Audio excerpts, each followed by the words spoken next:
السلام عليكم ورحمة الله وبركاته. கண்ணியம் நிறைந்த நல்லடியார்களே,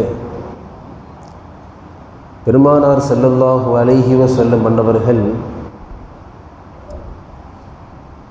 தூய்மையான வாழ்வியலுக்கு வழிகாட்டும் முகமாக சொல்லித் தருகின்றார்கள். இஸ்லாத்திலே 5 கடமைகள் இஸ்லாத்திலே இருக்கின்றது.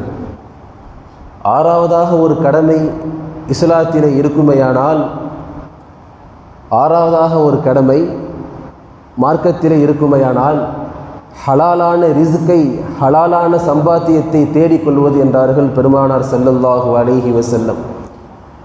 கண்ணியத்தில் குறித்தானவர்களே, நாம் உண்ணக்கூடிய ரிஸ்க்கு ஹலாலாக இருக்க வேண்டும்.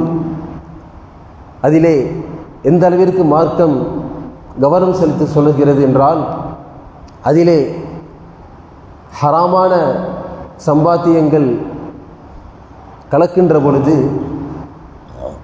பரக்காத்துகள் அது தடைப்பட்டு போகிறது. சஆதத் என்று சொல்லக்கூடிய நர்பாக்கிய நிலை தப்பி போவதற்கு அது காரணமாக இருக்கின்றது.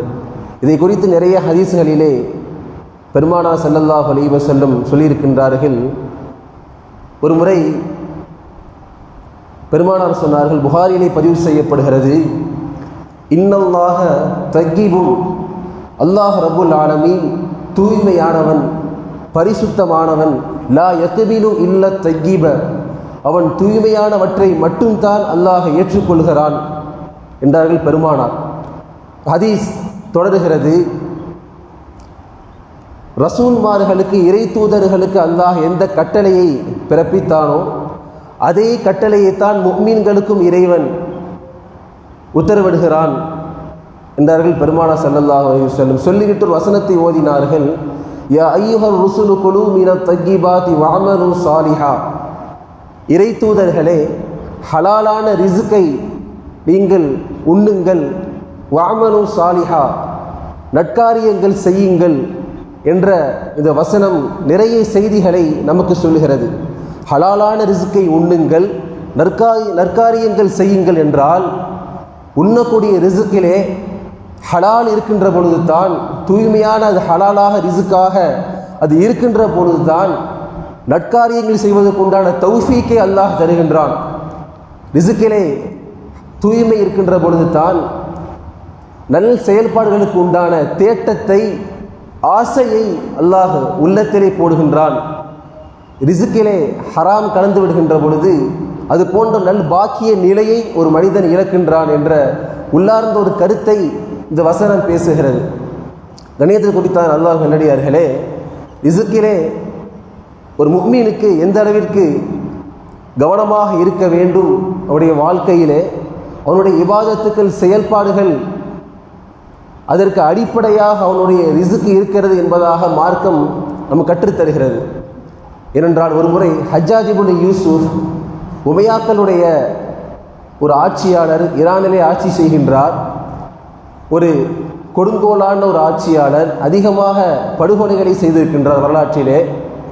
அவர் இந்த நாட்டில் உண்டான மார்க்க அறிஞர்களை அரசவைக்கு வரவழைக்கின்றார். ஏனென்றால் நாம் செய்யக்கூடிய அநீதங்களுக்கு மார்க்க அறிஞர்கள் அல்லாஹ்விடத்திலே கரமேந்தி விட்டால் அதற்கான தண்டனை, சாபம் உண்டாகிவிடும் என்பதாக எண்ணி அவர் மார்க்க அறிஞர்களை வரவழைத்து அவர்களுக்கு ஹராமான சம்பாத்தியத்திலிருந்தும் உண்டான உணவை பரிமாறுகிறார்.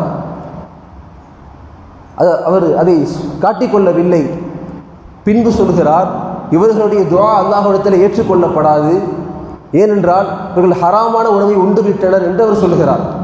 கண்ணியத்தில் குறித்தானவர்களே, பிரார்த்தனை, துஆ தடைப்படுவதற்கு ஹராமான ரிஸ்க்கு மிக முக்கியமான ஒரு காரணமாக பார்க்கப்படுகிறது. கண்ணியத்தில் குறித்தானவர்களே, பெருமானார் ஸல்லல்லாஹு அலைஹி வஸல்லம் சொன்னார்கள், மக்களிடத்திலே இப்படி ஒரு காலம் வரும், என்னவென்றால், லா யஅதி நாஸ ஸமானுன் லா யுபாலி அஹத மின்ஹு அம் ஹராமுன் அம் ஹலாலுன், ஒரு மனிதன் ரிஸ்கை பொருளீட்டுவான், அது ஹராம் ஹலால் என்ற ஒரு புரிதல் மனநிலையில் மனிதனுடைய எண்ணம் இருக்காது. அலட்சிய போக்கோடு ஒரு மனிதன் இருப்பான். அப்படி ஒரு காலம் நீங்கள் சந்திப்பீர்கள் என்றார்கள் ஸல்லல்லாஹு அலைஹி வஸல்லம். இணைந்து குறித்தானவர்களே, இமாம் அஹ்மத் இப்னு ஹம்பல் ரஹ்மத்துல்லாஹி அலைஹி அவர்களுடைய ஆசிரியர் இமாம் ஷாஃபிஈ அவர்களை இமாம் அவர்கள் வீட்டிற்கு விருந்தோம்பலுக்காக அழைக்கின்றார்கள். இமாம் அவர்கள் ஷாஃபிஈ ரஹிமஹுல்லா இஷா தொழுகைக்கு பின்னால் இந்த உணவு பரிமாறப்படுகிறது. வயிறு நிரம்ப முழு உணவையும் இமாம் அவர்கள் அருந்துகிறார்கள், உன்று விடுகிறார்கள். இந்த நிலையெல்லாம் அஹ்மத் இப்னு ஹம்பலுடைய குடும்பத்தார்கள் உற்று கவனிக்கின்றனர். இமாம் உணவு உண்டதற்கு பின்னால் உறங்கச் செல்கிறார்கள். இரவிலே கண் விழிக்கவில்லை, எந்த ஒரு நஃபீலான இபாதத்துகளையும் செய்யவில்லை. இமாம் அவர்கள் நீண்ட உறக்கத்திற்கு சென்று விடுகிறார்கள். ஃபஜருடைய நேரத்திலே தான் இமாம் அவர்கள் விழிப்பு ஏற்படுகிறது. இந்த நிலையெல்லாம் பார்த்த இமாம் அஹ்மதுடைய மகள் தன்னுடைய தந்தையிடத்திலே கேட்கின்றார், நீங்கள் உங்களுடைய ஆசிரியரை பற்றி நிறைய கருத்துக்களை சொன்னீர்கள். அவர்கள் உணவின் விஷயத்திலே ரொம்ப கட்டுக்கோப்பாக இருப்பார்கள் என்பதாக. ஆனால் இரவு உணவை அவர்கள் வயிறு நிரம்ப முழுவதுமாக உண்பதை நான் கண்டேன். இதற்கான என்ன அர்த்தம்? அதே போன்று இரவிலே அவர்கள் கண் விழித்து நஃபீலான இபாதத்துக்கள் அதிகமாக செய்வார்கள் என்று சொன்னீர்கள். அதற்கு முரணாக இருக்கிறது. அவர்கள் நீண்ட நேரம் தூங்கிவிட்டார்கள் என்று அவருடைய மகள் முறையிட்ட பொழுது அஹ்மத் இப்னு ஹம்பல் ரஹ்மத்துல்லாஹி அலைஹி அவர்கள் இரவு முழுக்க இமாம் அவர்களை கவனிக்கின்றார்கள். பொழுது விடுகிறது. இமாம் ஷாஃபிஈ ஒளி செய்யாமல் எழுந்து அப்படியே ஃபஜருடைய தொழுகையும் தொழுகிறார்கள். ஒரு ஆச்சரியமாக இருக்கிறது மாணவருக்கு. இமாம் வடமைக்கு மாற்றமாக இமாமுடைய செயல்பாடுகள் இருக்கிறது என்று கேட்ட பொழுது இமாம் ஷாஃபிஈ சொன்னார்கள், ஏனென்றால் உன்னுடைய வீட்டில் நீ பரிமாறிய உணவை அதிகமாக உண்டதற்கு காரணம் என்னவென்றால், நல்லோர்களின் வீட்டிலே பரிமாறப்படுகின்ற ஹலாலான உணவில் அல்லாஹ் ஒரு ஷிஃபாவை வைத்திருக்கின்றான், அதிலே பரக்கத்துகளை அல்லாஹ் வைத்திருக்கின்றான். எனவே தான் முழு உணவையும் நானே உன்றேன் என்று இமாம் ஷாஃபிஈ பதிவு செய்கின்றார்கள். அது மட்டுமல்ல, இரவிலே நீண்ட நேரம் உறங்கியதற்கான காரணம், எந்த ஒரு நஃபீலான இபாதத்துகளையும் நாம் செய்யாமல் உறங்கியதற்கு காரணம் என்னவென்றால், இரவில் எனக்கு ஒரு சிந்தனை தெளிவு ஏற்பட்டது. உன் வீட்டின் ஹலாலான உணவை உன்றதின் காரணமாக ஒரு சிந்தனை தெளிவு ஏற்பட்டது.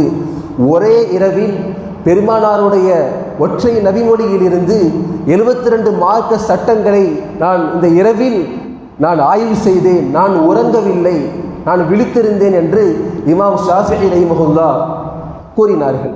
எனவே தான் ஃபஜருடைய நேரத்திலே ஒளி செய்யாமல் ஃபஜருடைய தொழுகையை நிறைவேற்றினேன் என்று சொன்னார்கள். கண்ணியத்திற்குரித்தானவர்களே, ஹலாலான சம்பாத்தியம் வருவாய் எப்பேற்பட்ட பரக்காத்துகளை ஹைராத்துகளை மனிதனுக்கு கொண்டு வருகிறது என்பதை மேற்கண்ட நிகழ்வு நமக்கு வட்டுருக்கமாக சொல்லித் தருகிறது.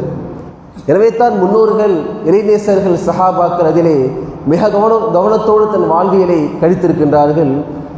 அபூபக்கர் சித்திக் ரலியல்லாஹு அன்ஹு ஒரு முறை ஹலாலான ஹராமான சம்பாத்தியத்தில் கிடைத்த உணவுப் பொருள் தெரியாமல் உண்டதின் காரணமாக தொண்டை குழியிலே விரலை விட்டு வாந்தி எடுத்தார்கள் என்பதாக வரலாற்றிலே நாம் பார்க்கின்றோம். அப்படி செய்ததால் உடல்நிலை மோசமாய் போனது. காரணம் என்னவென்றால், ஹராமான சம்பாத்தியத்தின் மீது உண்டான வெறுப்பும் ஒரு பயமும் அல்லாஹ்வின் மீது உண்டான அச்சமும் இது போன்ற செயலை அவர்களை செய்ய வைத்தது. கண்ணியம் நிறைந்த அல்லாஹ் நல்லடியார்களே, குர்ஆனும் ஹதீஸும் காட்டி தருகின்ற வாழ்வியலை, தூய்மையான வாழ்வியலை வாழக்கூடிய மேன்மக்களாக அல்லாஹ் நம்மை ஆக்கியல் புரிவானாக. வாஹிரு தஅவானா அனில் ஹம்துலில்லாஹி ரப்பில் ஆலமீன்.